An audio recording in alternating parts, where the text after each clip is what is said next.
On point. While South Africa went through different levels of COVID-19 pandemic lockdowns, a businesswoman in Kimberley out in the Northern Cape was busy constructing her first black-owned female 4-star boutique hotel. Tsholo Wesi had some challenges obviously along the way, but she did really remain determined to completing this gem. The Nare Boutique Hotel was launched last month. My colleague Reginald Witbooi and video journalist Thapelo Kgomotshwane sat with Wesi and they filed this report. 40-year-old Tsholo Wesi, the last born of her late parents, has something to be proud of. This 3-story 4-star hotel embodies an industrial, modern and contemporary look. The 12 bedrooms boast with an interior design and architecture to enhance a healthier and pleasing environment. Wesi is grateful to be the first black female-owned 4-star hotel owner in Kimberley. Tsholo, so tell us, how did you manage to start the Nare Boutique Hotel and the Anastasia Sky Bar? It was by God's grace.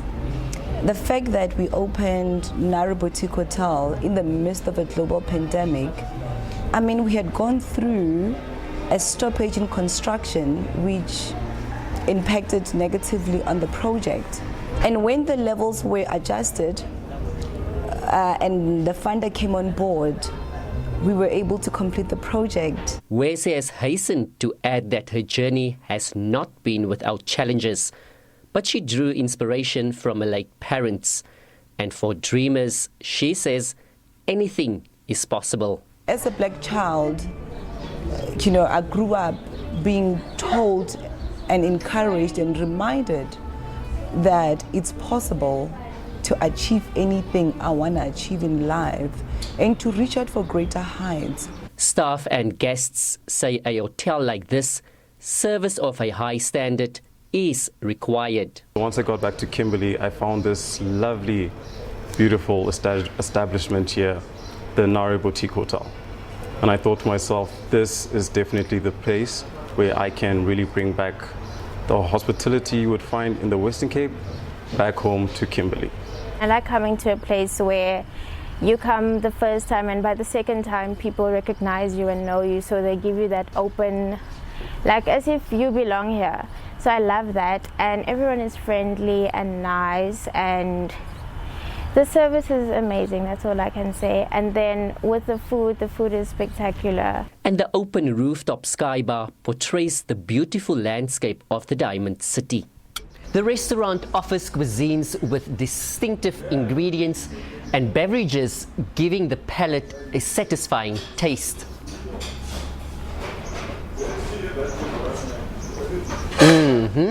And this, I can attest, is giving me a mouthgasm. Getting the establishment off the ground required hard work and financial assistance. I took advantage of National Empowerment Fund funding opportunity, which is a mandate of our government, you know, to provide funding to small businesses out there that are usually, you know, snubbed by your big banks. The boutique hotel employs permanent and freelance staff. Wesi says, as an economic activist, she is grateful to contribute to creating jobs. Reginald Witbooi, SABC News, Kimberley. Thank you so much to my colleague Reginald Witbooi, who has made us jealous there with the food and the drinks that he was having, and congratulations to Tsholo Wesi for that business that she started in Kimberley in the Northern Cape. We continue with the topic of intra-Africa trade and the role that small businesses can play. So just yesterday I caught up with the Secretary General of the Africa Continental Free Trade Area Secretariat, and we chatted about his views on this, the role of small businesses and other issues. Take a look. SMEs have not been left behind in the operationalization of the Africa Continental Free Trade Area, but what's in store for small businesses in Africa as we gear ahead of this plan? I have with me the Secretary General of the Secretariat, Mr. Wamkelemene, who's going to give you tips on how to take advantage of the Africa Continental Free Trade Area, what you should look out for, and many more. Mr. Mene, thank you so much for joining us on SME on Point. 2021, things got started. characterize to us the year that was and what you learned about African small businesses? Well, what we learned is that if we want this trade agreement to be successful, we can't have implementation only with large private sector, large corporations. We have to be inclusive. We have to have small, medium enterprises that are led by young people and that are led by women being part of its implementation. So we are in discussions now with Afreximbank with the objective of raising a trade finance facility to enable throughout the African continent small, medium enterprises that want to take advantage of this agreement to be able to do so through trade finance. I was in Malawi a few weeks ago. I met a young woman who does agro-processing, and she was telling me that she's interested in a market in Nigeria, in Egypt, in Morocco, but does not have the trade finance support. So we want to put pressure on our banks, on our commercial banks, on our development finance institutions to make sure that they make available a trade finance facility. I hope early next year we will be in a position to make an announcement about this trade finance facility. The second challenge, which we know, which we learned of last year, is that it's very difficult to do business in one part of the continent with a small, medium enterprise in another, because people don't have market information, they don't have due diligence information about their counterparty, and of course customs procedures are always a challenge. So we are creating a platform called Africa Trade Gateway. And Africa Trade Gateway will be specifically for small, medium enterprises, so that we create connectivity for them with other small, medium enterprises in other parts of the continent. Digital information will be available on the information will be available on the digital app.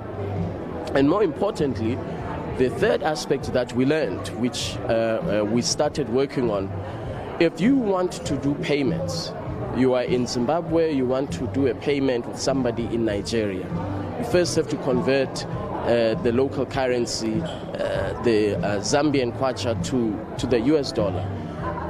Your counterparty receives the dollar, they then have to convert it to the Nigerian naira, for example.